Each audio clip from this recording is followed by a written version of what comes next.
My name's Eric. Well, my full name is Host Eric, and I'm the host of this YouTube channel. It's a channel called Talking with Famous People. We don't really talk to any famous people, though. I mean, I have spoken to maybe sort of famous people, but not not like big time celebrities. But why I want to stress this: the channel's not called Talking with Famous People because I want to lie to you. Regardless, that's not the topic of this video. The topic of this video is this live? The answer will shock you. Can you guess what the answer is? I'm not gonna give it away that easy. You probably have to think about it for quite some time. If if a stream goes live in the forest and no one watches it, did it make any sound? Hi, your video on evidence and exclusion and relevance is very interesting. Good morning. Thank you, Winston's mom. I watched it after I made it myself, and I thought it was good. I liked it. But I already know that those kind of videos get very small amount of views usually, which is fine. I also know what kind of videos get plenty of views. Like, I made a couple of shorts today that did well. Well, I'm really happy with my bowling ball joke one where it got 3,500 views. That's why I have this title too, because the title of that one is what what this is will shock you. What this actually is will shock you. It was just a joke. It's not actually a bowling ball holder.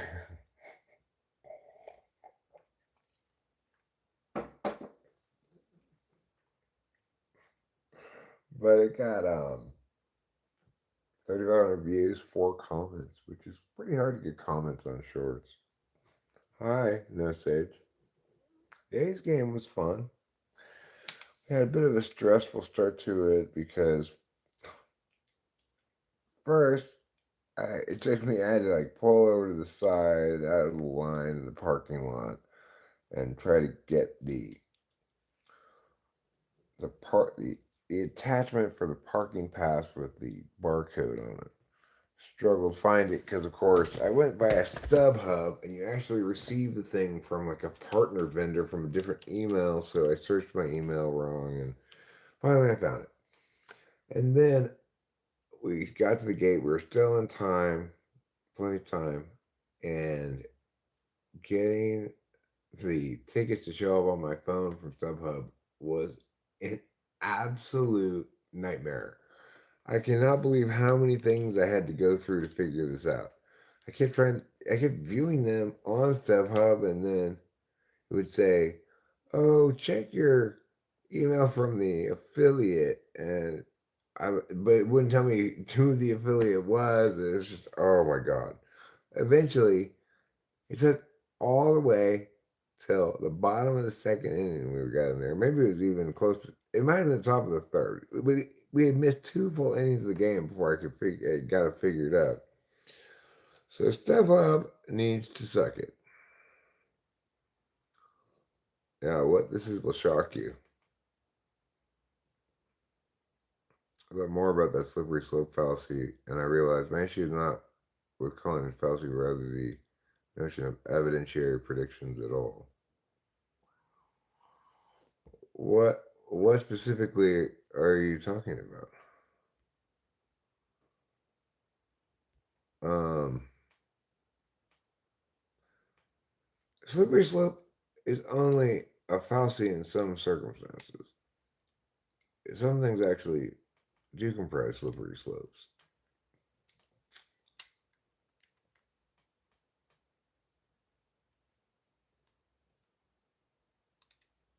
For example,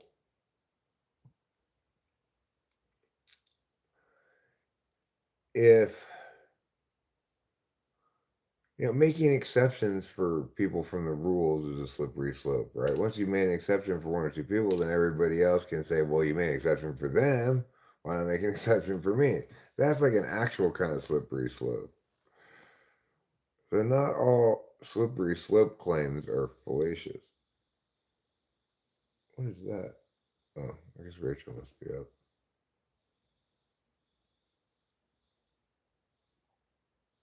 Playing Turn on the Water, which is one of her favorite games. Look at me, she says. I'm turning on the water. I say, you sure are. You sure are.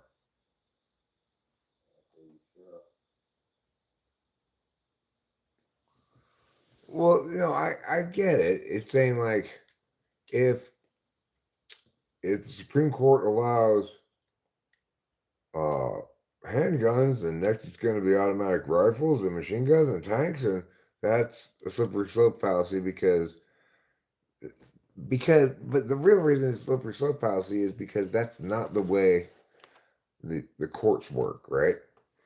The courts excise out little specific things. They don't, and it the courts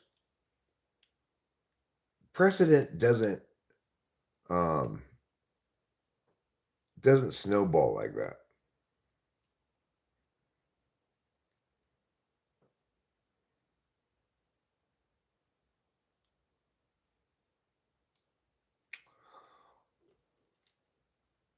Um,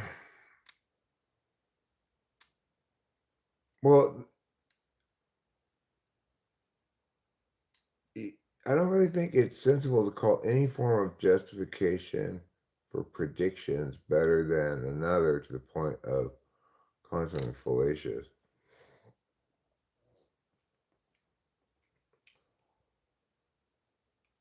I mean,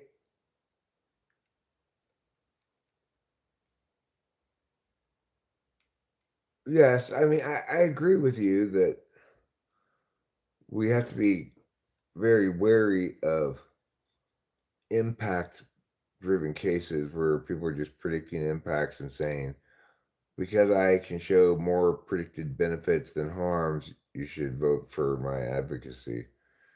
That's, I agree with you completely. But it's not the case that all kinds of prediction arguments are equally unsound or equally to be avoided. For example, an, an affirmation changes the status quo. So it might be something like, I think we should stop the deportations. And I can predict in no uncertain terms that if we stop the deportations, then people who are in the country illegally will no longer be forced to leave. At least unless special circumstances arise for that individual, like they get convicted of a crime or something like that. But so if I can establish then that the deportations are a harm, then I can correctly predict that stopping them will end that harm. So that's not a bad kind of prediction impact claim to make, because you can articulate the specifics of the ongoing existent action, and you can correctly know that the impact of that ongoing current action will stop once that action stops, and stops being ongoing and current. So it depends. It depends.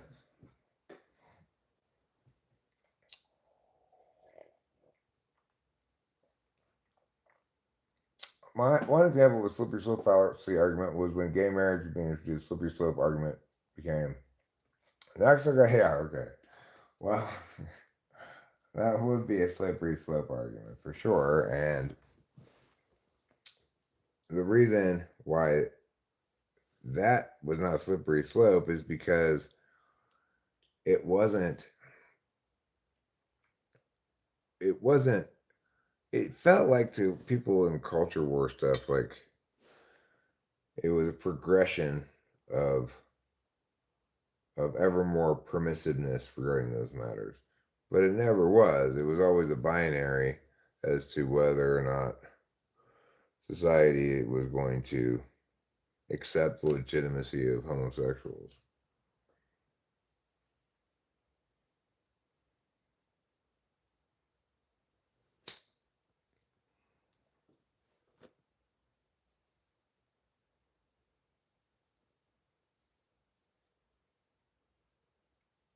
With literature fallacy and with most fallacies, it often goes to the fallacy argument being unfalsifiable. You can't prove someone won't try to marry their dog.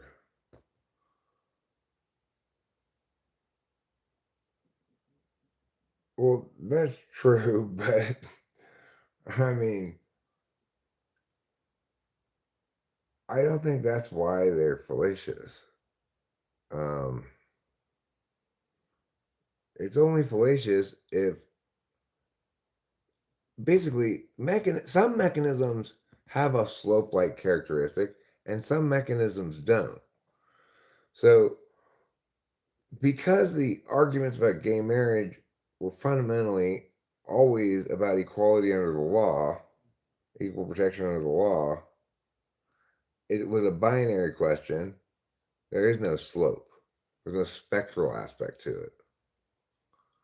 I mostly don't like when I take someone's stated or implied foundational beliefs they are using to justify X and follow them to Y, which is bad, and they call that a slippery slope. Right. Well, if you say, by that reasoning, we could also justify this horrible thing, that's not a slippery slope argument at all. You're just saying the fact that we can justify something that appalls the conscience with your reasoning proves that that reasoning doesn't substantiate what you're claiming. Maybe some other reasoning would, but not that reasoning.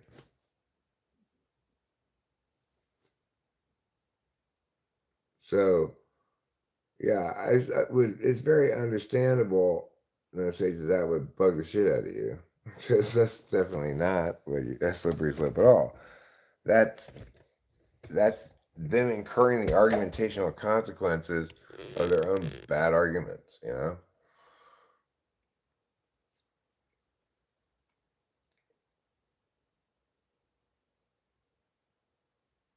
Because if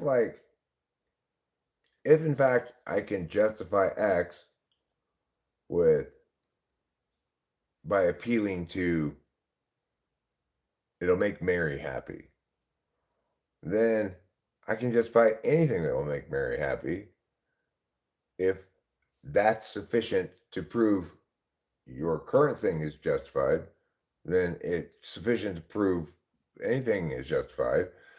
So even if Mary wants genocide and that's going to make her happy, it would be justified. Accordingly, that's not a good way to determine this question.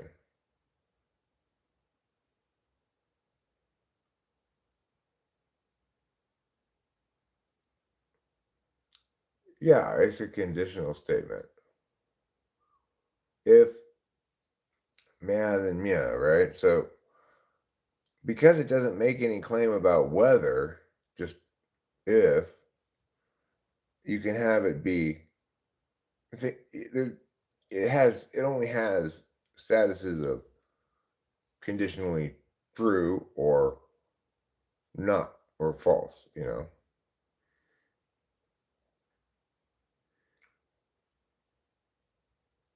If I'm a dog and all dogs have fleas, I got fleas. That's 100% indisputably true. And I'm not a dog and I don't have fleas. And not all dogs have fleas. So it's that's how it works, right?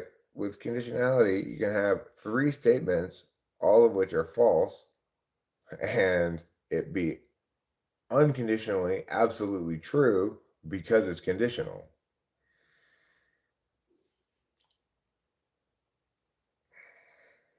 Because in that case, what you're doing is you're just saying if set relationship A and set relationship B individual attribute or whatever. It doesn't really matter what words you put in there. The only words that matter are the quantifiers, which is, your if then, your all, your some, your no. The statement connectors, I should say, because they're not all quantifiers.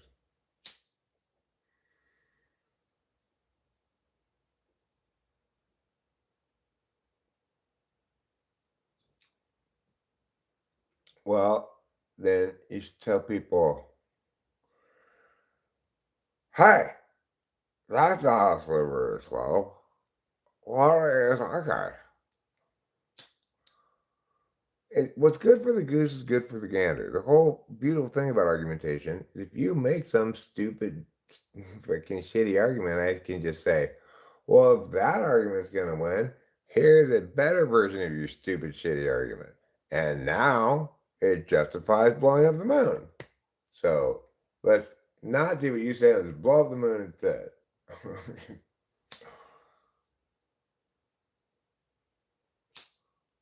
That's definitely not a slippery slope.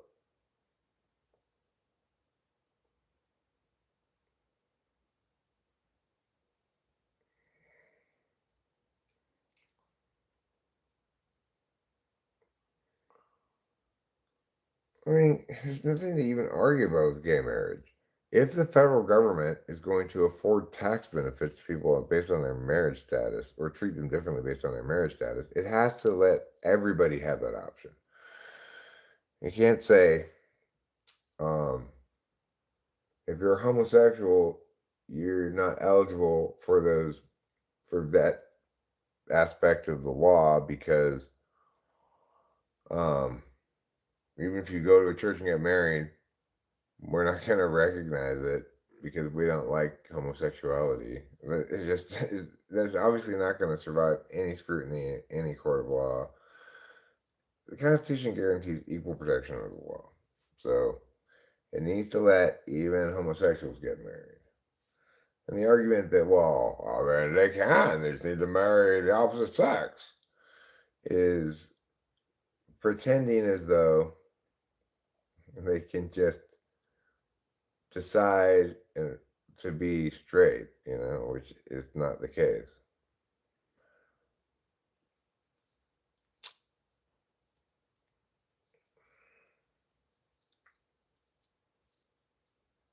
I don't understand why people are so concerned with other people's sex stuff.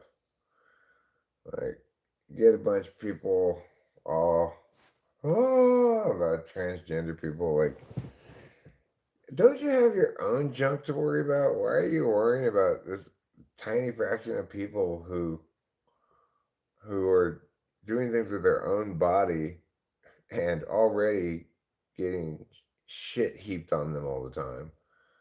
Why are you so up in arms about it? It's like, just pay attention to your own junk.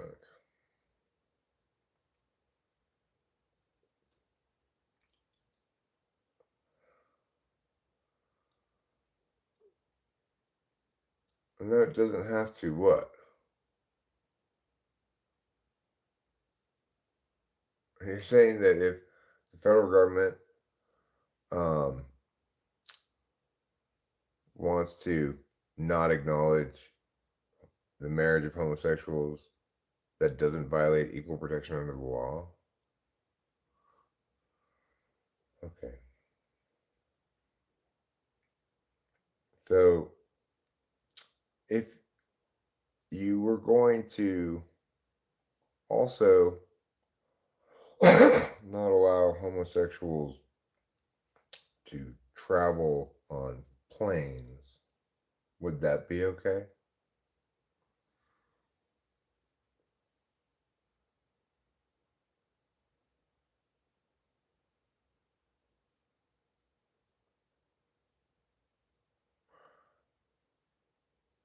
And the point of marriage is to benefit its benefits to society with regard to institutionalizing the upbringing of children in stable homes. Says whom? That's irrelevant, though, Sage. The point is, it doesn't matter why the government wants to reward marriage. Because if it does, it has to apply the same law the same way to everybody. It can't say, except black people, you guys can't, yeah. That's violating equal protection of the law. It doesn't matter what the government's original motivation for writing the law was, it has to be applied the same to everybody. This is a relevance matter, right? So, which I'm glad it came up because that's, I just dropped that bong rip. God damn it. Fine, I've got plenty of food. Okay, so you see what I'm saying?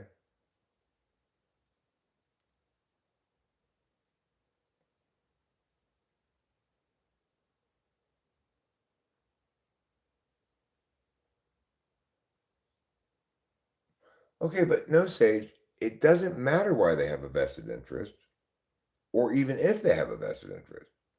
It doesn't matter why they've claimed the authority, or even if they legitimately have the authority to reward marriage, provided there's laws about it. Those laws, they have to apply to everybody the same. That's called equal protection under the law. And so it's, for example, like here's why Congress passed these so-called tax subsidies, which are not subsidies at all. Why did they pass things like if you invest in green energy, you can write that off on your taxes? Because they thought they had a vested interest in protecting the environment from carbon. Okay. Um, Now, turns out company X, say Chevron, is actually not only getting huge tax write offs, but it's also selling carbon credits to make money, and it's just benefiting the big oil companies. It doesn't matter that it backfired. The law still applies until it's rewritten, even though it didn't work out as intended.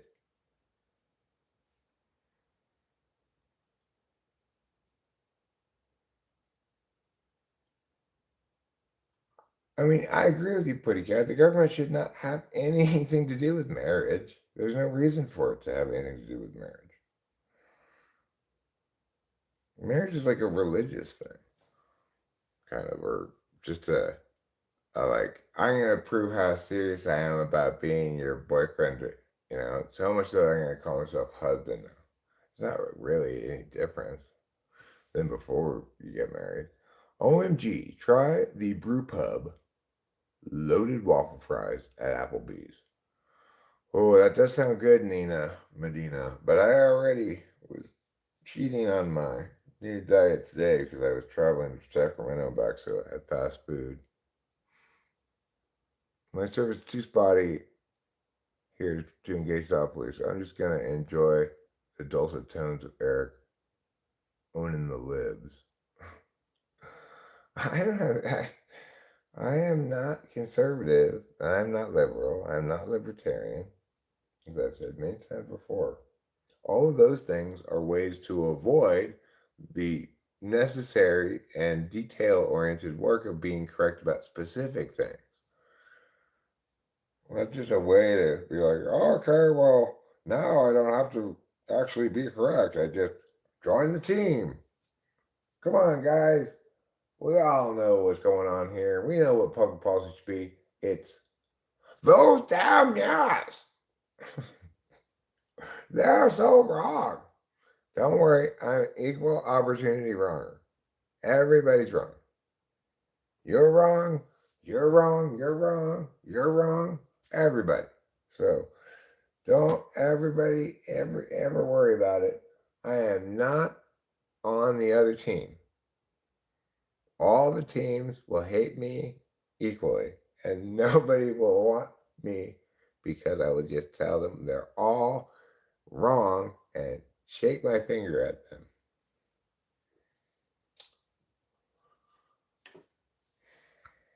You know who I really like? I like that really scoldy guy who's running for president. I think we should elect him. I was listening to him talk the other day, And he really gave me a stern talking to. I learned that I was not qualified to think about politics and I should never vote unless I'm voting for him. So I'm really going to take that to heart. That'd be pretty funny. I was wearing a MAGA hat? I was not wearing a MAGA hat. I am one thing, an American. That's right. I'm more than one thing.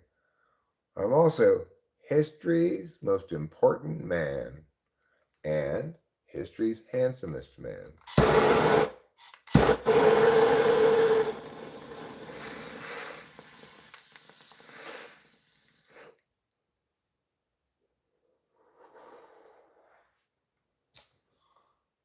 I'm sure he's sweet and nice to people in his personal life. That's what I would say about Bernie Sanders. Um, regarding his political life, well,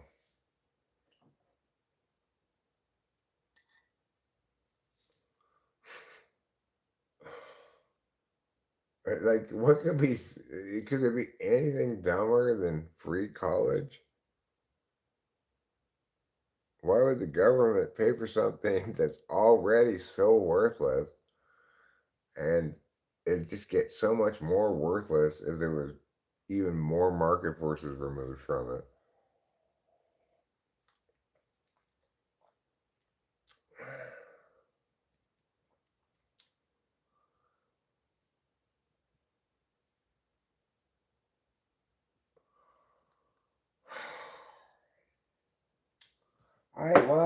I'm getting my teeth fixed. We're actually making progress towards potentially having my ducks in a row. Obviously, nobody's gonna vote for a guy with teeth like this.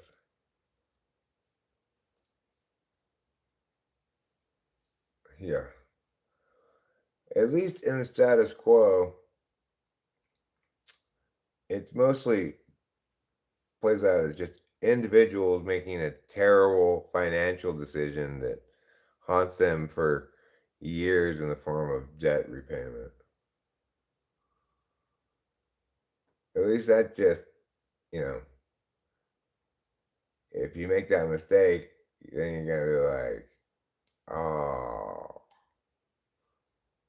but at least it's a consequence of your own actions, your own decisions. It's unfortunate that it's so exploitative of young people, but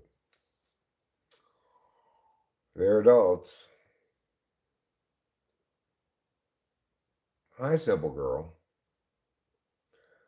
Acacia tried to add me to a Nick Fuentes WhatsApp group. Who's Nick Fuentes? Is it uh is it Daisy Fuentes' brother?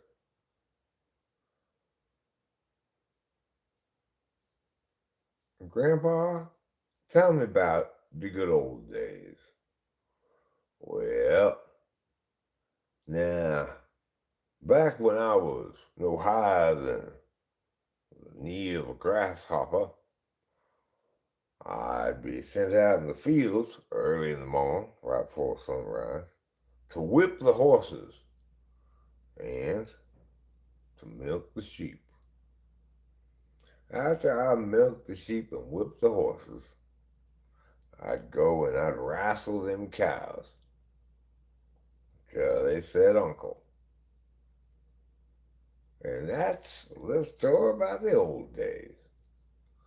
Days before telephones and cars and airplanes and calculators. Back in my day, we used a good old fashioned abacus. I don't need your modern computation devices. No, sir. Back in my day, why, we didn't have none of your fancy printing presses and books. We read handwritten manuscripts and we liked it.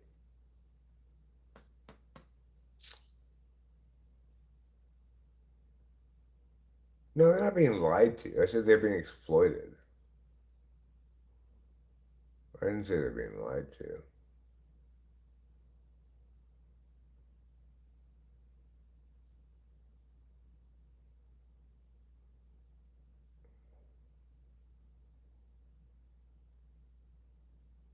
Oh, I see what you're saying. You don't think they should have to be on the hook for it? Student loans are uniquely undefaultable on. Not uniquely, but I see what you're saying. You're saying, I mean, it would be worthwhile to put in some legal protections um, to limit the amount and to uh, to make the lender take on some risk, right? That's that's the whole point of is why the lender can justify claiming taking all this interest because there's some risk involved.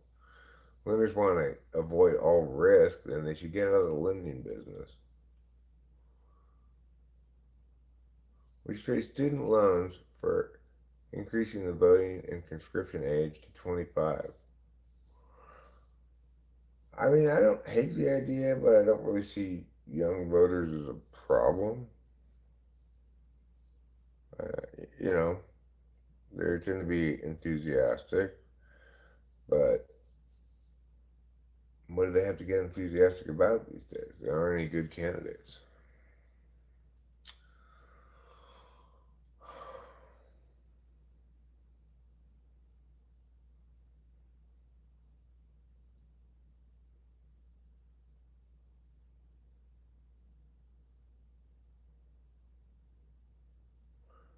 Yeah, well, I think the research backed you on this too, no Sage. Back when they lowered the voting age to 18, they did so because it's hard to justify telling somebody they're old enough to die for the country and not telling them they're old enough to vote for who runs it. So I like the fact that you said you'd like to raise those things in conjunction with each other, both conscription age and voting age, because that eliminates that argument. But the thing is, we used to think, 18 seems good for adult status for most things. And then, like, well, maybe not alcohol. And now the research has pretty been clear for decades now that, you know, you don't really have your prefrontal lobe all the way developed until you're 25. Especially men don't have it all the way developed until they're 25. So what you're saying makes plenty good sense. But I bet you it would result in a lot of super antsy. But I mean, would you still let them drink at 21? Then they probably wouldn't care.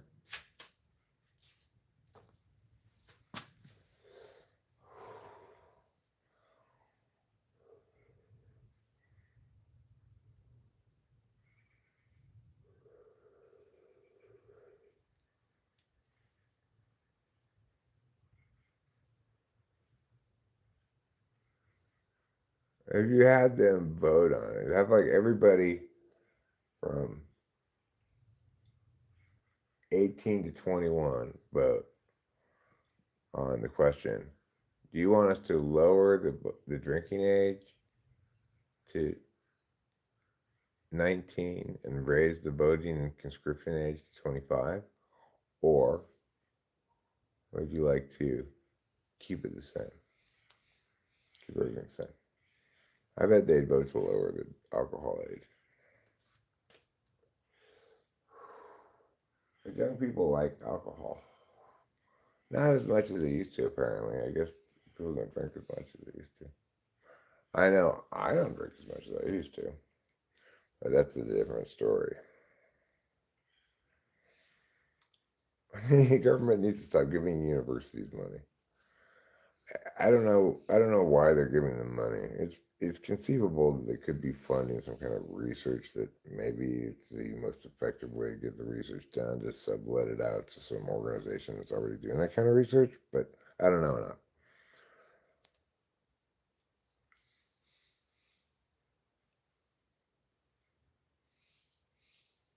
Eric should simply make me vice president when he's president. I'll temper his worst soft tendencies in office. Well, yeah. Tell me it'd be hard. I actually have somebody in mind that I want to be my vice presidential candidate. His name's the Fat Electrician. He's a YouTuber.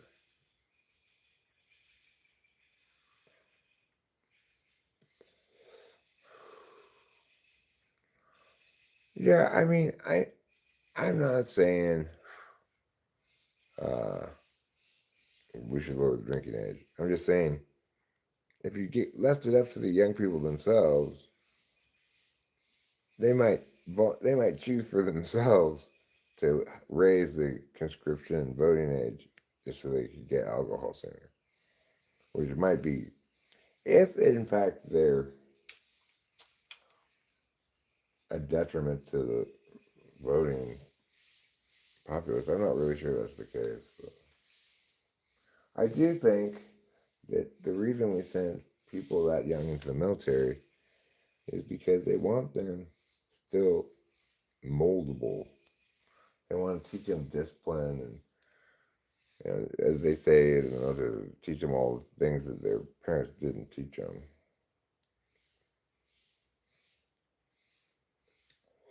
They do drink anyways. You're right about that, simple girl. Well, I mean, we we still have our young men fill out draft cards, but nobody's been drafted in a long time. So I wouldn't worry about it too much. The military is such a great job. It's shocking that, and it's probably the best job you could do because you could go start at 17 or 8. I think you can still start at 17.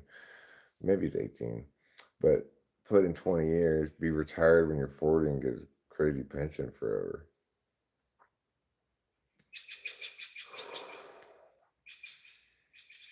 So there's no reason to have to draft people. It's like the best job in the country right now.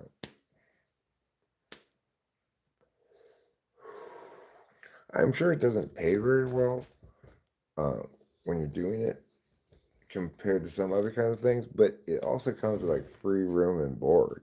So you could just be like, hey, we're just gonna save this money for a few years and then we'll start doing some investing. And then by the time you're retired, you could have like investments and a pension.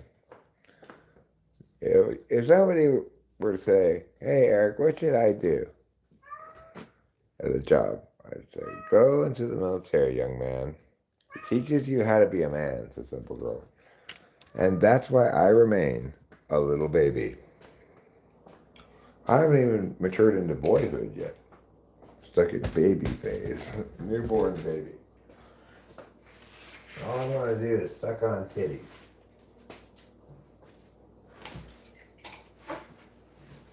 There you go. No, I think I'm about, I feel like in terms of maturity age, I'm going to say I feel like I'm about 19 now. I've grown up a little bit. I felt like I was about 14 for a long time. But I have matured. And I have become wiser. The bad thing about old age is regret, lamentation, guilt, a lifetime's worth of memories that are always weighted towards the bad because they're the ones you remember more. The good thing about it is you're not making most of those mistakes you're no longer making, or at least not as severely, not with less consequences. Like I watched some video of mine. It was old video from when I traveled across the country when I was in New Mexico. It was about this kind of like attempted resurrection of a Route 66 town that kind of then died again. and my commentary in that I really hated my tone. I sounded so like pretentious and awful. So I don't think I really would ever make that mistake again. It still sounds pedantic and, maybe that's off-putting, sure, too, its own way, but the kind of pretentious I was in that video, I don't think I would. Okay, I know you don't like this, but I'm getting you. I'm getting you and all of your hairs. Because you know what I just did earlier? I cleaned the kitchen floor. That's right. I mopped it nice and clean now. And I don't want to get your hairs all over the place. See how clean it is? No more dirty spots and stuff. Isn't that nice? It's hard not to appreciate your space once the cleaning part is done. You're like, I'm glad I did that. It's clean now. I mean, I also emptied the dishwasher, but I still haven't put in the dirty dishes in the dishwasher. So I haven't finished cleaning the kitchen, but I have finished cleaning the kitchen floor. Then I went and smoked a cigarette. I was planning to go back and continue the floor over there. But, you know, then I didn't.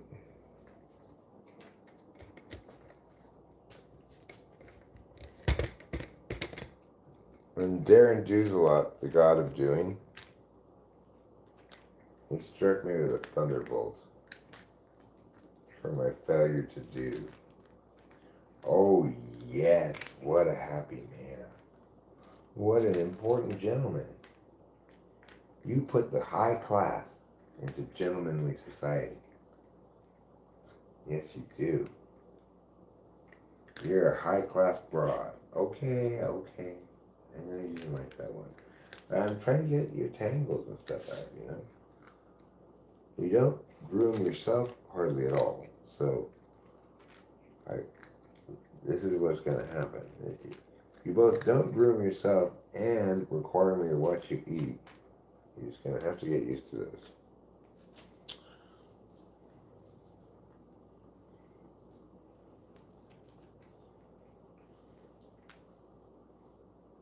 Okay. I'm going to go get the trash can that I put outside to mop. It's behind door number 1.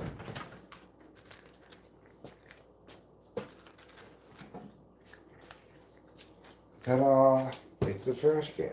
I'm going to leave the chairs outside for a little bit. Let him get some fresh air. They were complaining about it being stuffy in here earlier. How do I have a better relationship with my cat? He's a Russian blue. I would just say the key word with cats is acceptance. You're not going to win any battles with your cats. Like, I don't want to watch this cat eat, but I do it all the time anyway because I can't defeat him. You just have to be resigned to, fuck, I've got this dick, like, central in my life for the next decade or something or more. And he's not going to change, even though I keep explaining to him that he does not need me to watch him eat. So if you want to have a better relationship with your cat, I can tell you what will not work. Explanations. Now listen here, cat. I want to explain to you why you don't need me to watch you eat. Number 1, your digestive process does not need a second party observer. Number 2, I don't want to watch you eat. Number 3, if you want protection from predators, well, that's what all these walls and doors and stuff are for. Okay, they keep the predators out. So you don't need to worry about them getting in here and interrupting you while you're eating. What? He acts like he's paying attention to me. He nods. He nods knowingly. But it's just going in one ear and out the other, if you ask me.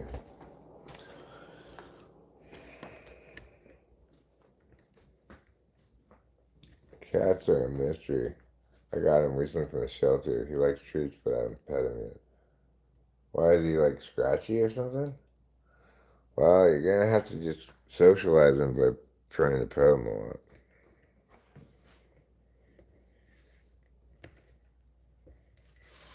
Oh, I'm getting tired.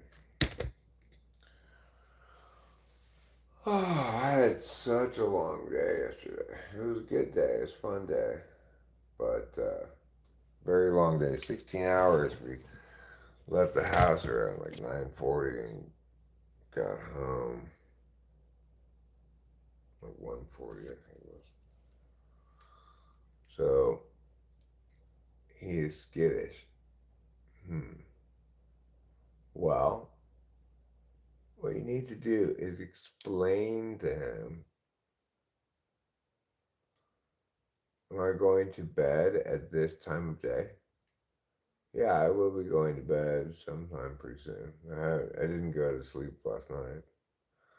He is still a young baby boop, so he will get better. Yes, he will. You can't teach an old cat new tricks, and you also can't teach a young cat new tricks. But you can teach a young cat to be more comfortable with you.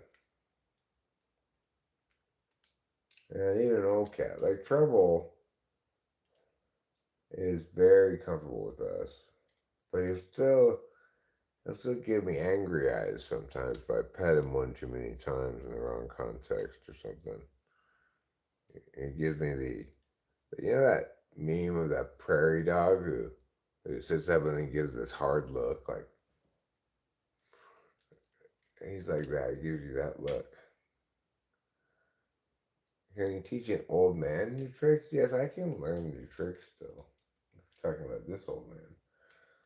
For example, I've gotten better on the piano. I've gotten way better at making the pond. I've learned quite a few new tricks working with the pond and the steps and mortar and cement and stuff like that and concrete. So that's kind of nice. It's good to continue to grow, and I don't necessarily feel like I'm still growing in certain creative endeavors. So you just gotta switch it up, do something different. And yeah. I was thinking about getting some catnip. Um, I've never found any of my cats have liked catnip. I don't know why. I haven't tried it with every one of my cats, but I have with more than one, and they didn't seem to like it very much. They weren't interested in it. I want a German Shepherd, but you're allergic to dogs. German Shepherds are big dogs with hip problems. It's not really, probably. If you don't want a hassle, I would recommend against a German Shepherd. Maybe just get a regular Shepherd, which is, say, not a dog, but somebody who herds sheep. Then you could take him on a walk. What do you think about that? Pretty good plan, huh?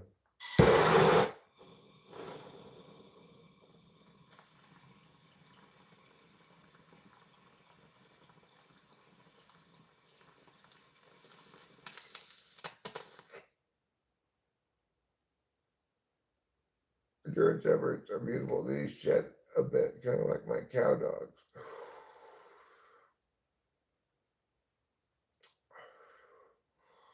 Yeah, I had my dog I've had three dogs, but the dog that is the best dog of history, she was a mutt, half Chihuahua and half Corgi, and she was very healthy and spry. She was very agile. I wished I could have entered her in dog agility contests. I would like to get a goldfish and then enter it into a goldfish agility contest. Get some sort of doodle. They're hypoallergenic. What would you mean? A poodle with a something else? What's a what's a doodle half poodle half what?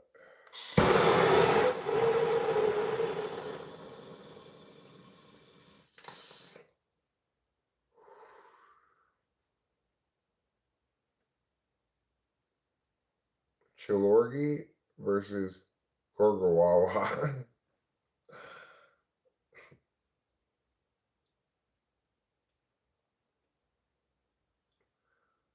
um, Chihuahua orgy sounds like an orgy that Chihuahuas are having. So I'm gonna go with Gorgawawa. I had a half poodle, half chow dog named Buddy who would handstand to pee. Was he a good buddy? Did he live up to his name? Trouble, he is trouble. Or was Buddy actually quite standoffish?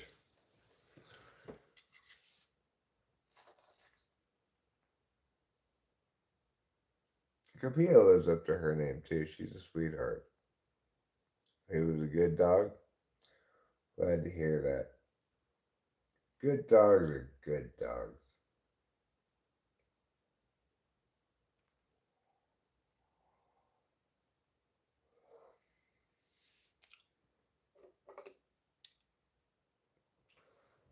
When somebody gloves you, everyone looks at your hands and they say, "Oh my God, are those gloves?" Yes, these are gloves. Through the summer and the fall, my hands were hot, and that was all. But then once it got to winter, then come the gloves.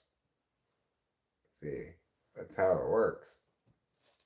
You're always learning things here at Talking with Those People. I'm always teaching.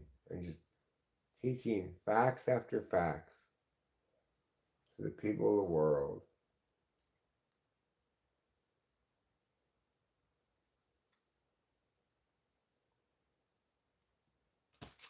You know, I got a trivia fact for you here. I think it's going to surprise you. You may already know that Columbus did not actually discover America. It was the Vikings. No, Native Americans didn't discover it. They just started off over here. Anyway, I don't believe that whole land bridge thing. I think whoever's running the sim just started them over there, just put them, or the game just put them there automatically or something. But anyway, even though Christopher Columbus did not discover America, he did discover Europe. And a lot of people don't know that. It was a few years before 1492. Let's see. I am always in trouble with my pups. The neighbor called the dog catcher because they're terrified of them. Well, your neighbor needs to just chill out. Greasy boy, though, so for sure he must have linked up every time I pet him. Why did I always wash my hands after? It's been a nightmare here. I have a fence against only a new fence in a couple of weeks. I'm sorry to hear that. I Walk the Line by Johnny Cash is very good at the crack of dawn. I believe it. Eric, did you have a hot dog at the game? And did the Athletics win? I did not have a hot dog at the game, but because I had a hot dog at a restaurant in Old Town Sacramento right before the game because we had a couple hours to kill after the train. I mean, a little less than that, really, because we had to drive there to Old Town Sacramento. Anyway, I ordered a hot dog at the restaurant, so I just got a pretzel, soft pretzel at the game. Was the only thing I ate. I just resigned myself like, okay, today I'm not going to be able to stick to my diet very much. I'm going to end up eating bread because I had to eat fast food. Obviously, I'm not going to try to get it. Can you imagine trying to eat a Big Mac without the buns? You get special sauce all over your fingers. But yeah, once when we were kids, the neighbor's pure chow chow dog was barking at us and Buddy pissed at it, handstand style. It was more of a slow cartwheel.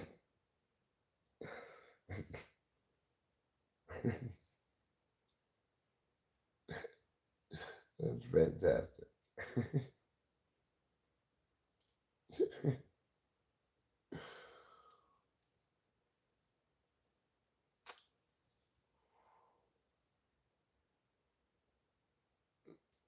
I did have a little mustard on the pretzel, yes. And I gotta say, I also got at the game today the most pimpinest athletics sweatshirt. I want to go get it and show it to you. And you have to be quiet because Rachel's asleep. You stay here for a moment.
Rachel's actually still awake. Not shocking at all. Just keep you up a lot. Alright, so check it out. This is a great sweatshirt. It's got this athletics shin to toe, and this subtle A's right there. Pretty great, right?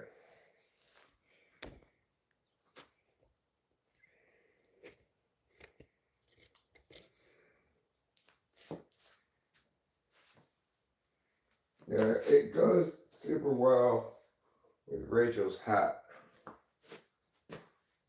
Her head is smaller than mine, I guess. Right? Didn't that go great with Rachel's hat? She was wearing the sweatshirt early at the game because she got cold.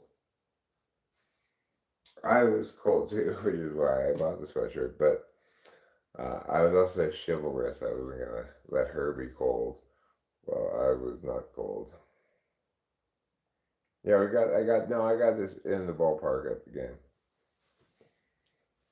Yes, it was expensive, but not outrageously so.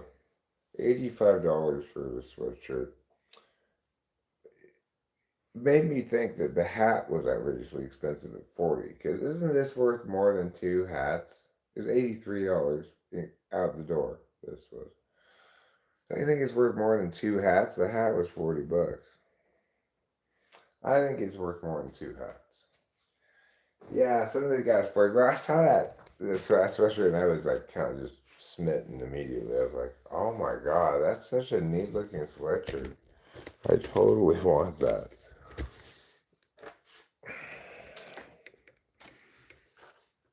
I'm not somebody who buys myself clothes. Okay? It's just very rare that I buy myself clothes. I already have clothes. Why would I buy more of them? I have more than one pair of pants. I'm already just being indulgent by having that many pairs of pants. You know, back in the Middle Ages, people just had one set of clothes. They just wore it all the time. What was wrong with that? Why can't I go back to that? Oh, I came outside, but I didn't bring my coffee. I think I need to reheat it up again because it's gotten rather cold by now. Anyway, I'm gonna heat this coffee up. Oh, it's gotten cold and empty. I see. The empty is more of a problem than the cold. I'm gonna get myself a little bit more of the old coffee here. Yes, there's almost a full cup left at least. Maybe a full cup left. Full enough because that's about as much room as I'm going to need for milk. I'm going to put the milk in first.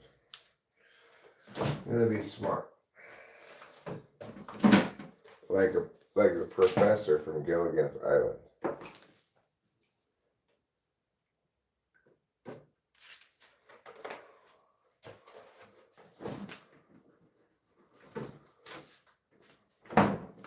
Okay. Lights, camera, action.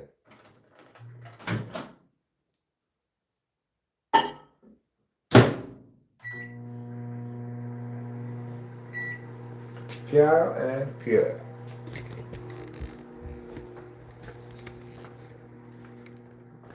I watered when we got home because I forgot to water before we left. And it was water like at 1:30 in the morning or something. But they seemed fine. Just had to wait a few extra hours for the watering.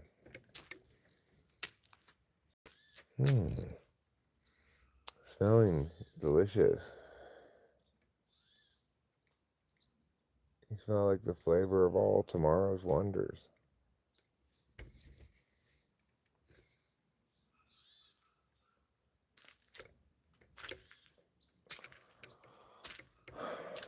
I got a dentist appointment at 9 in the morning tomorrow. My sleep schedule's kind of all fucked up at this point.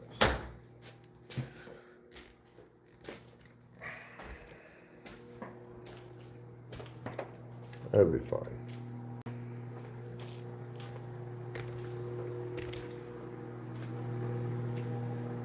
Gonna be expensive, but get these implants.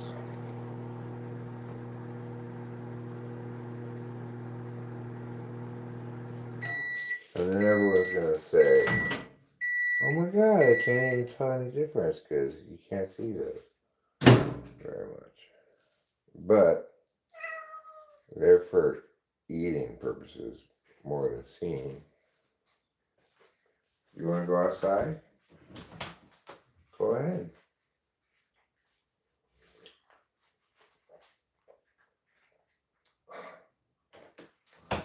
Then what are you meowing about? What have I done to deserve these meows?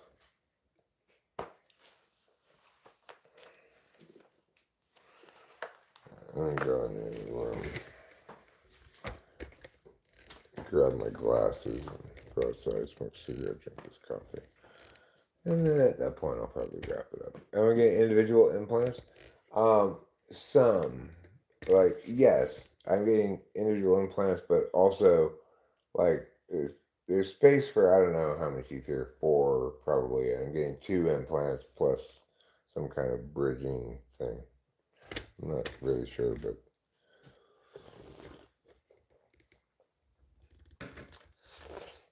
I am sure, though, that I like Dr. Tim, who's the dentist. I like him a lot better than the dentist I looked into in Oakhurst. And it turns out the neighbor Jared, he knows him. He's played music with him before. That Dr. Tim plays the violin slash fiddle. What's the difference? Well, you can't violin with your penis.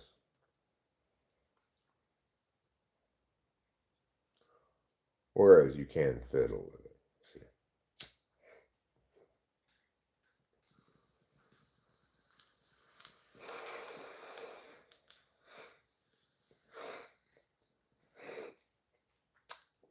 No, I don't think Gilligan and Skipper were gay lovers. I think they were both asexual.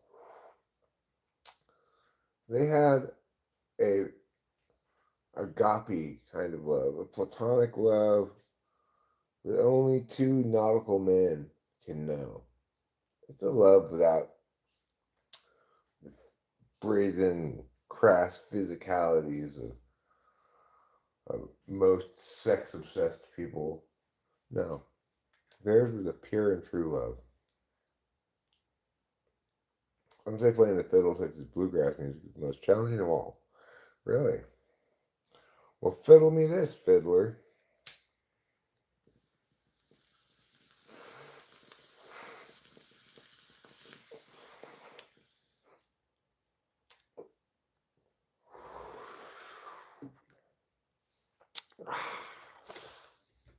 Yeah, uh huh. Yep, I understand. Yes, very much. Okay.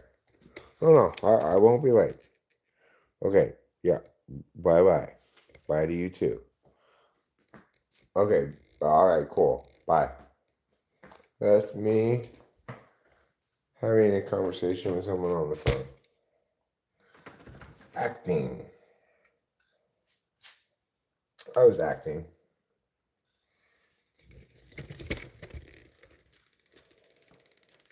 Some people call me the next Yul Brynner.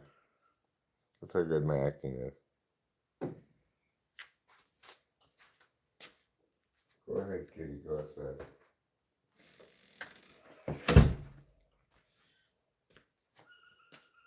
Oh, I took on a lens pain, like right when I started this training discipline. And I figured, strange how I got tired enough. Kind of feel it really kind of knocking a dent in my head.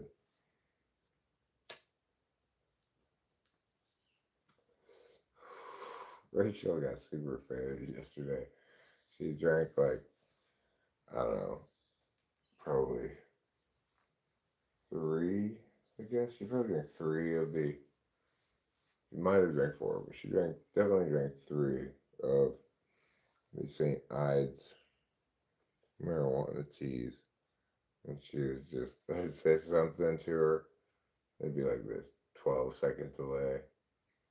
What?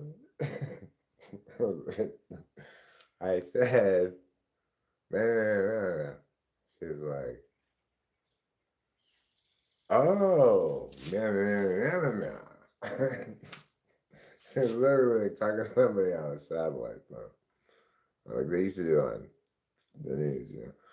Now we've got a reporter on the scene, Joe, from Guatemala on satellite, and then they ask a question and have to like wait a few seconds and then they get the answer. It was like that.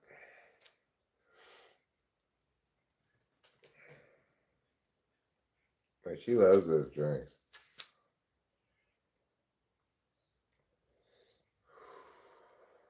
I had one of them myself, but I don't really like those drinks that much. You know why I know that Charlie Kirk?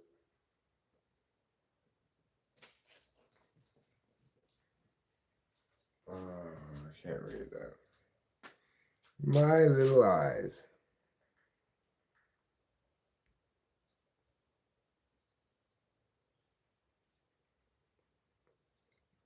Geese 88.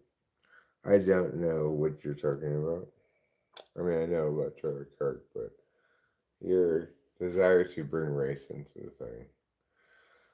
I don't know why you would want to do that.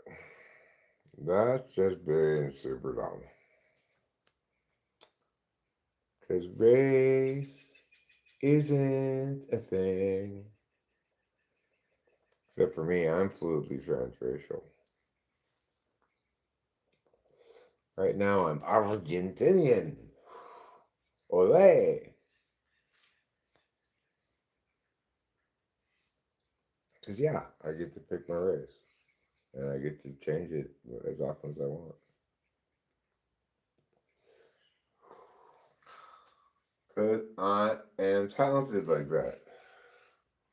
Super talented at changing my race.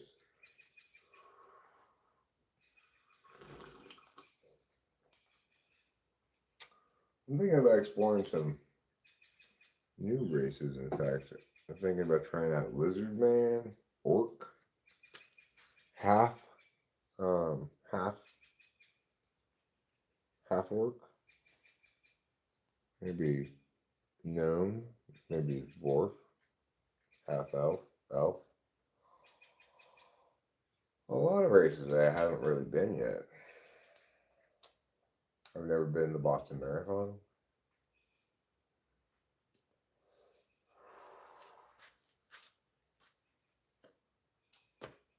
But if you don't believe in race, then you won't be able to have one. Oh, god damn it. What's wrong? I lost my race today. Eric explained how it doesn't exist and now I don't have a race anymore. And I was so depending on my race for so many things.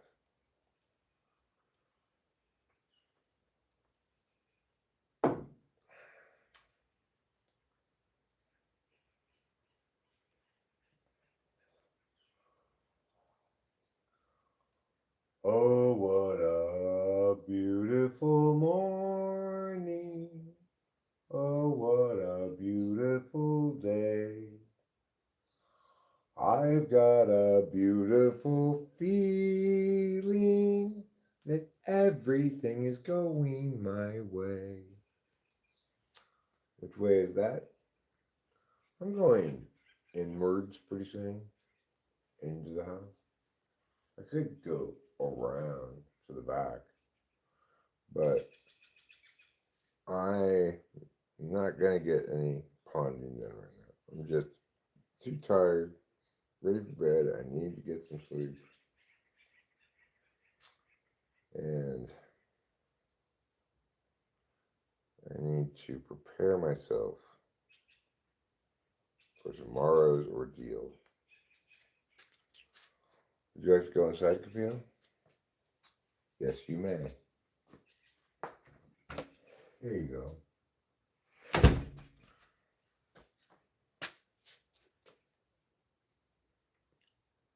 What is a furry? A furry is somebody who likes to dress up in like a furry costume and somehow have sex like that, I think. I don't know. It seems made up to me, really.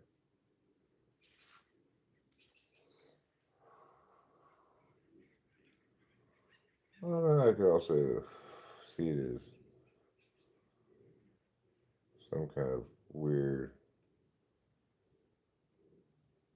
way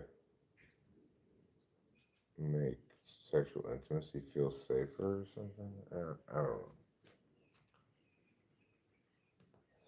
Like, I don't really have any urge to have sex with any stuffed animals.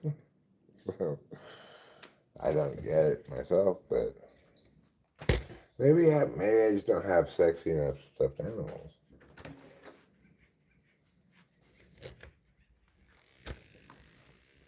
But, instead of a stuffed animal, it's like a person in a stuffed animal costume. Like, look at me, I'm Hello Kitty. You don't want to have sex? Look at me, I'm Hello Kitty. Okay, well, Hello Kitty? Hmm. Could you be like maybe Jessica Rabbit or something?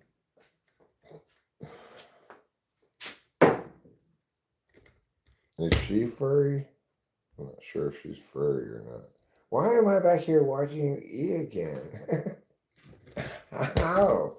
How is this happening? Surely there's no more room in your stomach for food.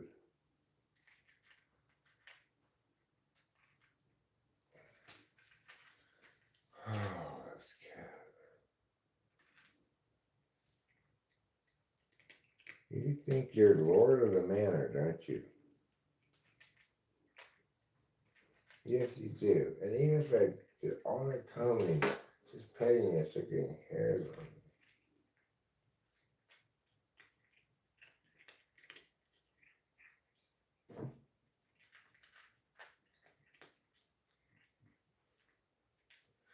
Oh, trouble. You're just a silly boy, McGilly boy. Yes, you are. And the silly man McGilligan. You're both. You're all things to all people.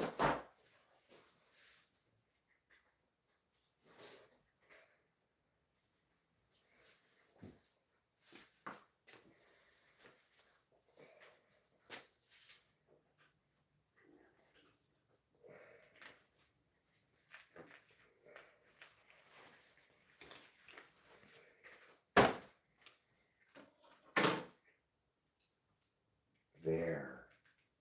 Now you're full. Be full. You can do it, Trouble. Finally be full. He's having a meal of affirmations. I think he's just eating my attention, basically, and he's fake chewing.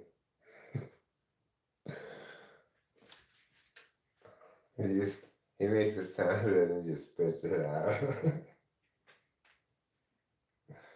He's just training me to pet him. Oh. Yes. You are a pill, mister.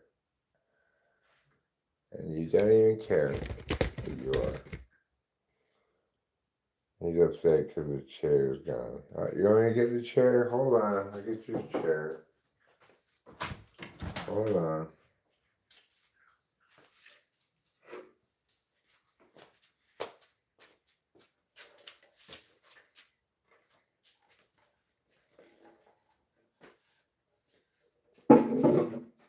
He likes to use the chair as a stepping stool to get up there. Are you live streaming? Yes, I am. Yay! Oh, look, Rachel's wearing her new shirt. Yeah. River Fox. Hubba hubba. Hubba hubba or whew, whew. I like both of them. Can I give you a kiss? Of course. I love you. I love you too. Yeah, they went on this train.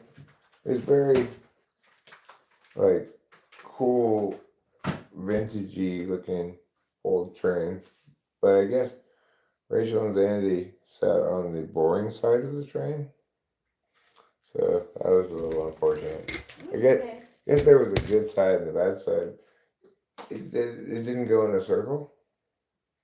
No, not really. Like went back and forth. Oh, I see. Oh, yeah. I don't know if it's a very long stretch of rail. Right? It seems like the only thing that's operating there is that little scenic tour train. Yeah. Those all move back. I mopped the floor in here, and Oh, thank you. I was planning on working into the bathroom, but I'm not going to do it right now. Okay, take your time. So I'll put this back in the bathroom. I'm coming to bed That's good. within the next 5 to 10 minutes. Okay, I love you. I love you too. Because I'm about to pass out of the Atlantis pains are starting to kick in, and I'm feeling like a little sleepy bo peepee.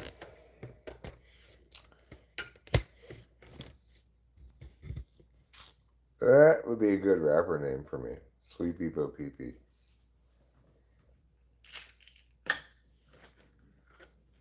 Let's make myself even more sleepy with a few of these bad boys. Let's invite a little gabapentin to the party.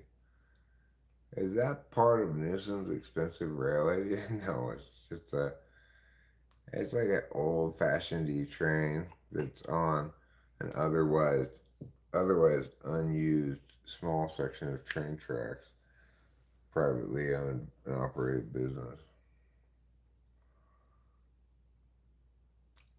Sleepy Bo Poopy? No, Sleepy Bo Peepee. And it's not like spelled like Peepee. It's spelled Sleepy Bo Beepy. See what I'm saying?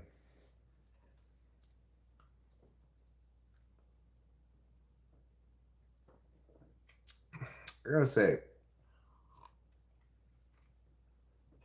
Sacramento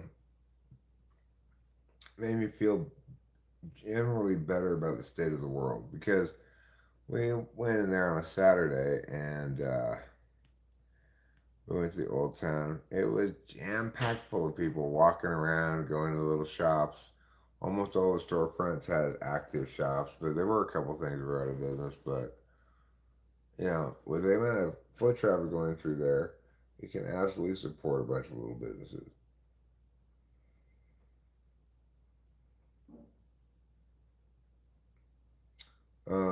And everyone, seemed really into being out and about, and as the evening moved into towards sunset, and the A's game was like it wasn't sold out, but it was pretty full, and people were excited by the game.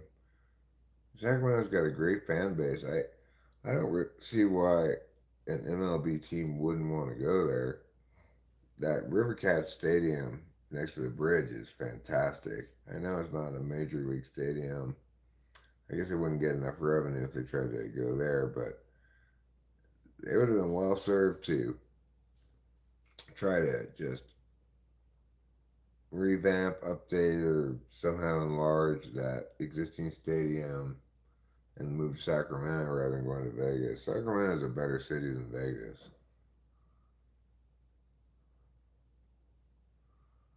I mean, I didn't really see. I a couple of people here and there is all I saw, but I it didn't feel like there was any kind of particularly oppressive police presence or anything like that. It just seemed like it wasn't that much of a problem, at least in the areas we went to. Much less of a problem from what we saw today, anyway, than LA or the Bay Area or San Diego. Yolo County, which is on I guess, the west side of Sacramento, including the city of West Sacramento, but maybe starting just after that. Yolo County is, I think, broadly pretty rural, and it's gorgeous. This river road that goes along. I guess it's the Sacramento River. It's a huge river. It's surprisingly big and a lot of boat traffic. And Eric, I know you don't agree, but I actually think Jung was correct when he said NI is subjective. Okay, but what do you mean by subjective?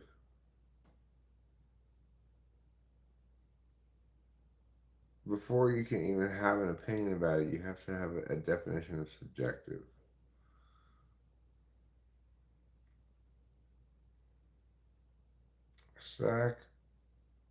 Sacramento.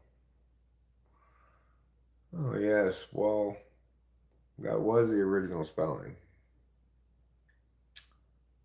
But they changed it because it said it's racist to call Japanese women's camel toe ramen toe.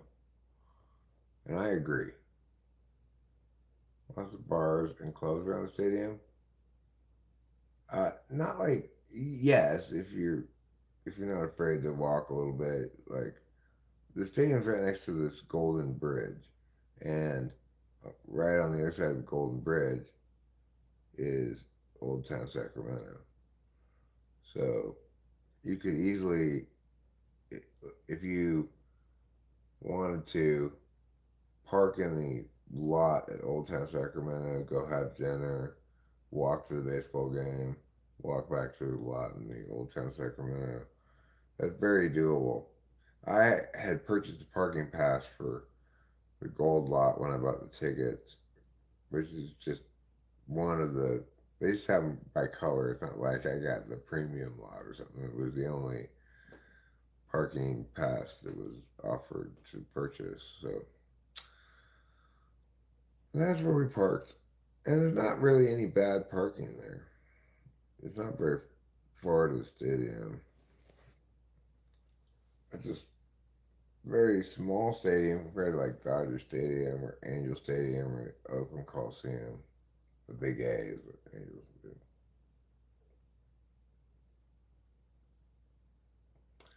Subjective is defined as based on or influenced by personal feelings, tastes, or opinions.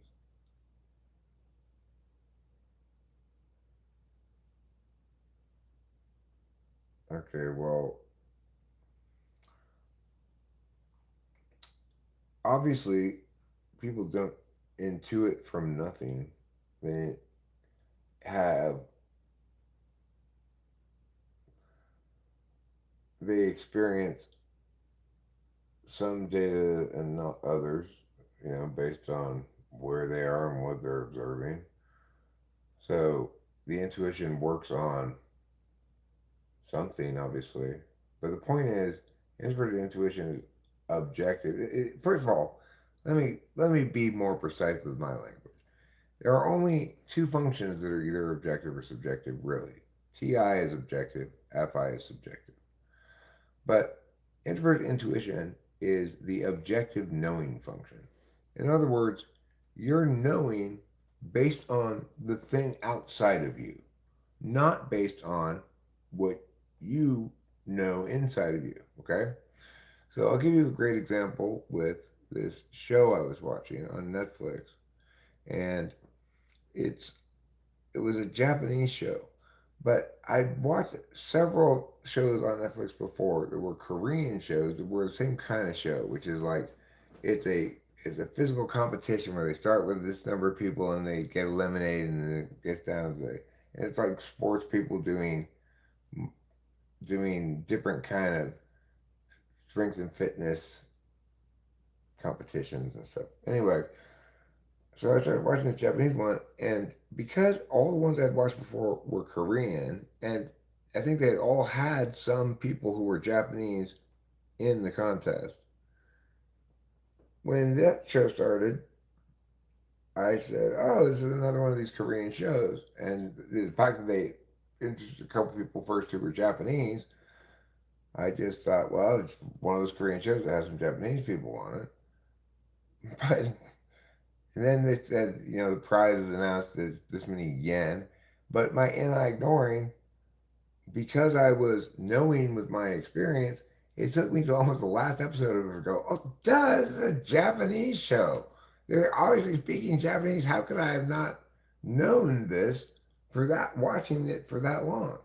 Well, the reason is because I was using my subjective knowing, which is to say what I had experienced before, rather than my objective knowing, which was what the data was giving me right in front of my face that I could have processed easily enough if I was NI front stack, as immediately I wouldn't have been stuck with this ridiculous notion that it was a Korean show that somehow had all Japanese people on it. Because there weren't any Koreans on the show at all. It was all Japanese people.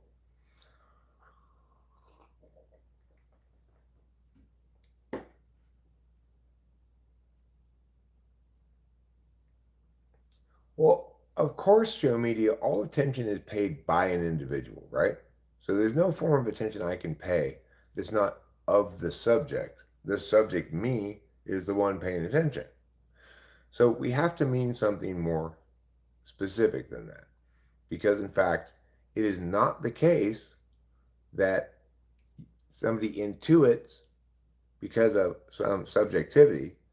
They intuit because they're not knowing subjectively with their SI.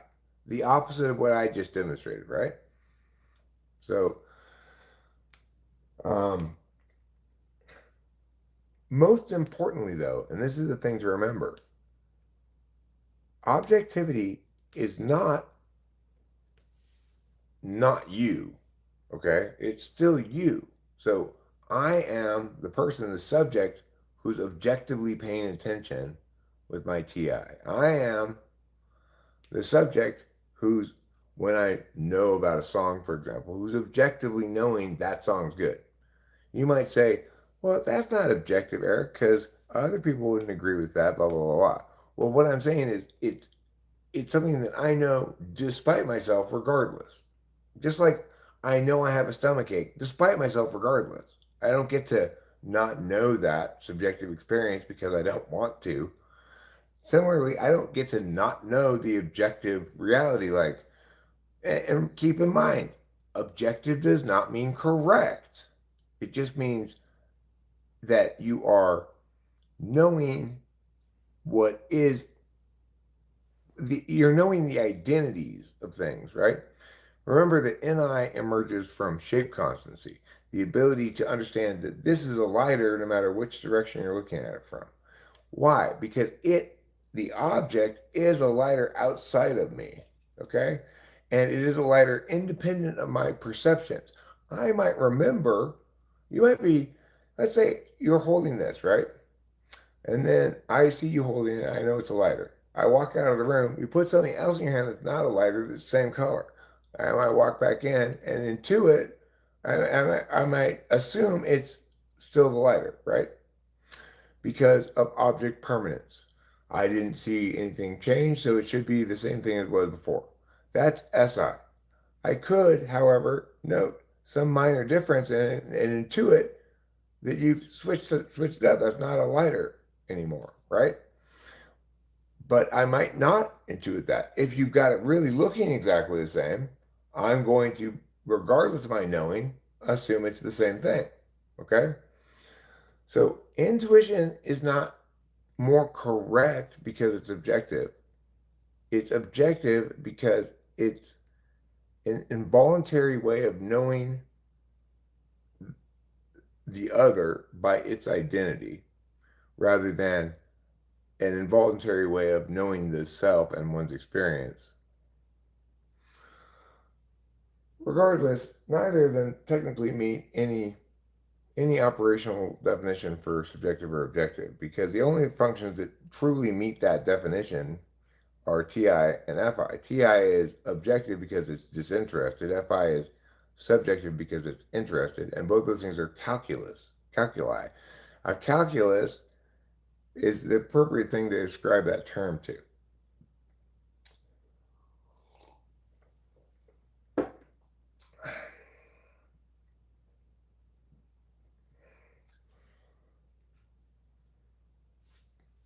And we should never afford Jung any credit at all when you're talking about subjectivity and objectivity because he did not define the term. It didn't mean anything at all. He had nothing operationalized at all. So that's why we can just jettison his bullshit immediately. I, you know, you gotta you gotta be making a distinction when you use a term, a real distinction that I can make too, and that's clear cut to both of us, regardless if we're doing it right. So, like what you said, oh, it's this vague melange of different things. That is not a definition that anybody can use for anything.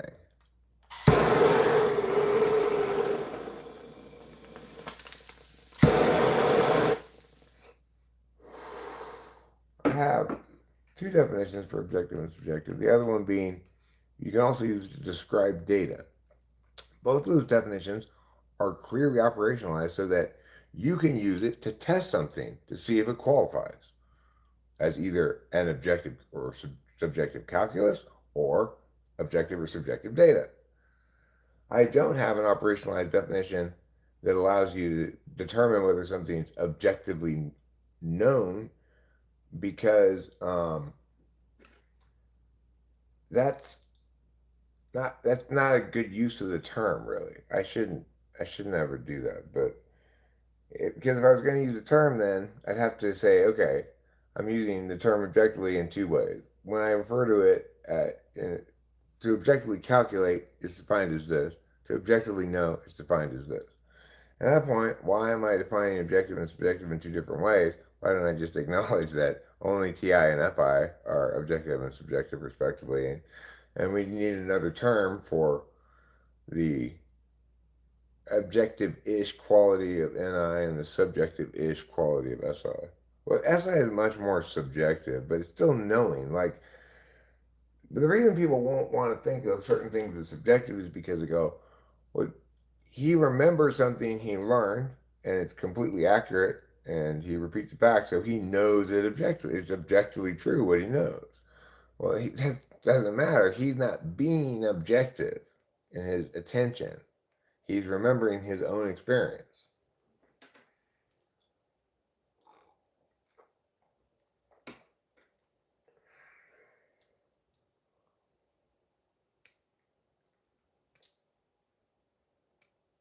When a doctor declares you as a male or female at birth, that is objective. But if you. Okay, well, look, the thing is,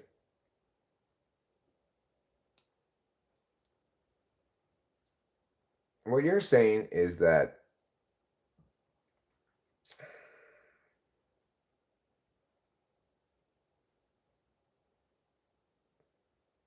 Well, it's really just a matter of an individual's sex is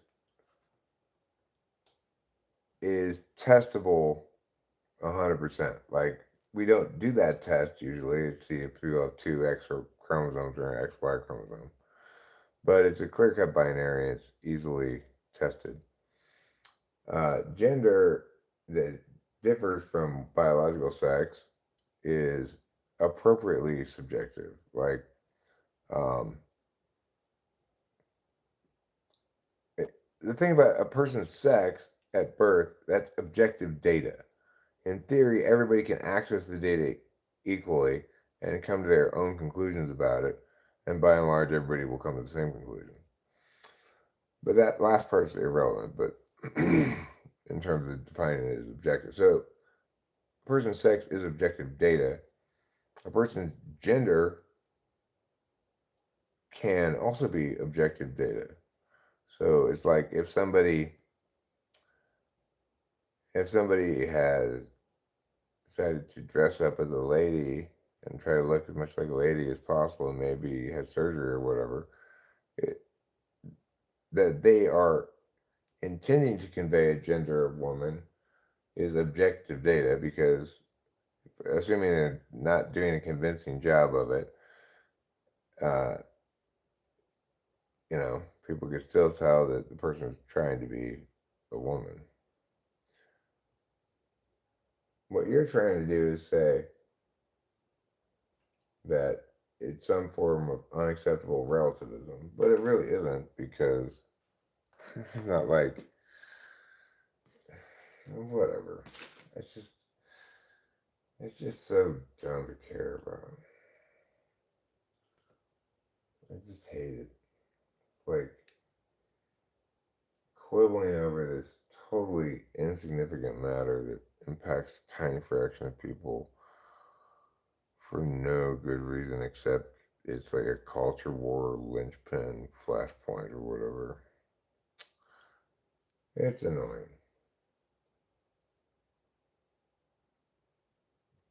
But, the world doesn't exist to not annoy me. That's not why God made the world. Why did God make the world? Wait a second, Eric. Are you saying God made the world? Whatever.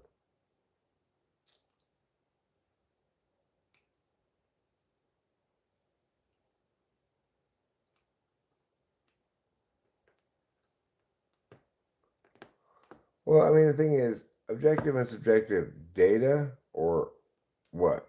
Are the people being objective? You could say that in either case, the person is might be making a disinterested calculus. They could say, uh, without any personal bias or considering my own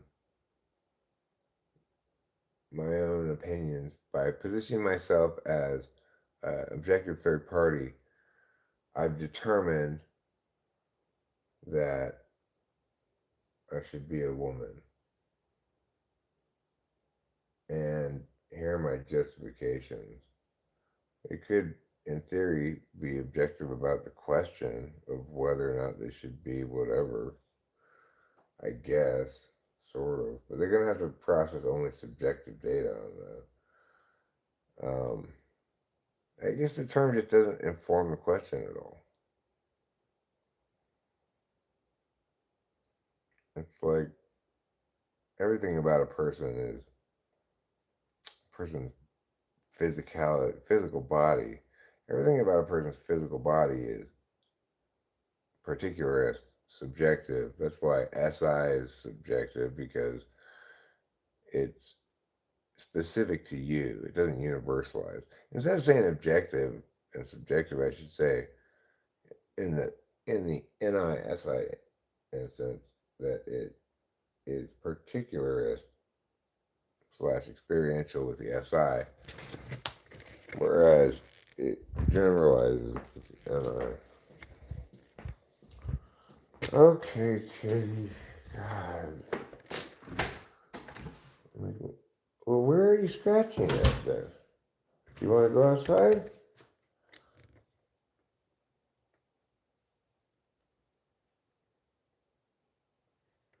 Go on. I'm coming outside in a second.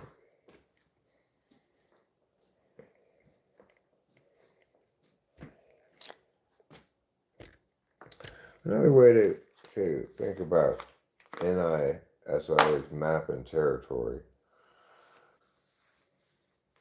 And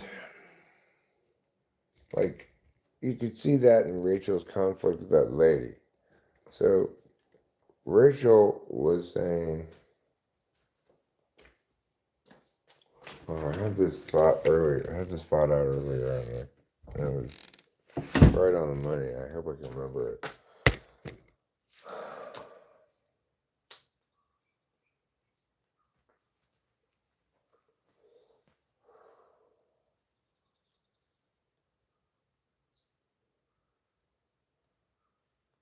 So basically, the lady was trying to change Rachel's territory, and Rachel was trying to change the lady's map. And it occurred to me that the prime directive I've always thought of it as something one does within one's self, like, oh, this didn't work out the way I wanted it to. I've got to change the map. Like, I was wrong. Turns out I'm not going to do that thing. It's a big failure. I now know I don't want to go over in that kind of territory. That's changing the map. Or you could change the territory and keep working at it and make it work or whatever. So she's trying to change Rachel's territory by making her feel bad in order to uh, bring her territory. Basically, she's trying to change Rachel's territory. Rachel's trying to change her map. Rachel's saying, but these words mean these things, and that implies the following. And the lady's like, but he just got assassinated, and he was a wonderful, good man, and that's what we should be focusing on right now. Like, you feel bad too, so we're all experiencing the right territory. And Rachel's like, no, you cast aspersion on his wrongness so that we're all on the same map page. They were trying to each align their own map and territory by changing, the other person's thing so that the expectations and territory would match. She expected emotional resonance of some sort, and Rachel expected to not run afoul of some pre-enlightenment male dominated Christian conservative nonsense.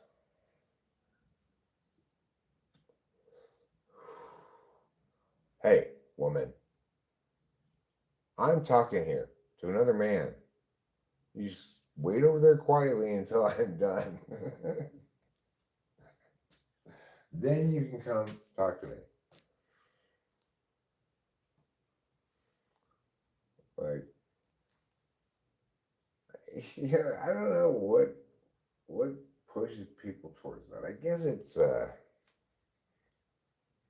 it's fear. It's got to be fear because it's not like Christianity has to be done like that. There's no reason for you to have to think that being a good Christian means affirming some kind of unbalanced power between men and women in a relationship.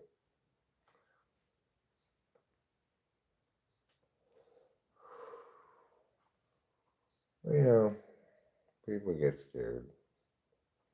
I know that too. And it's easy to identify the fear in other people when you don't feel, when that particular thing or area of thing doesn't, you don't have, say, concerns about it. This is just fear masking itself with anger. But then when you do it yourself, you don't notice it. So that's just life.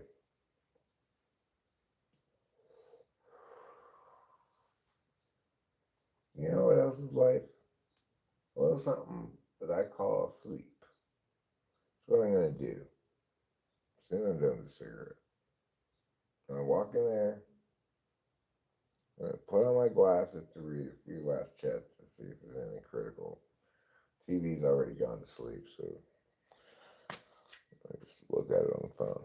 Then I'm gonna call it a stream and make my way on the fast train to Slumber Town. I'm gonna sleep, slumber, and snooze. And then, many hours later, I shall arise refreshed. Let me see what I did with my glasses. There. Oh, glasses. You're such a pain.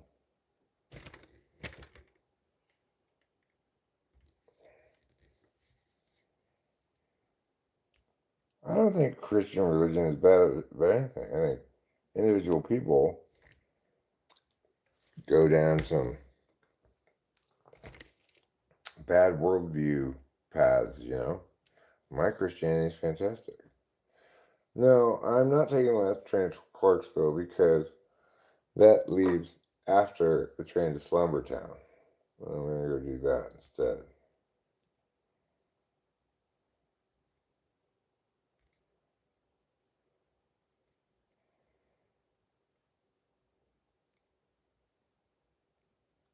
When a man loves a woman, this woke crap needs to end. I mean, it's fine. It's not a problem. It's like, I think in general, inclusiveness of more kinds of different looking people and stuff and different characters is a good thing. I just think that it is the case that there have been some disastrous, like, woke decisions in art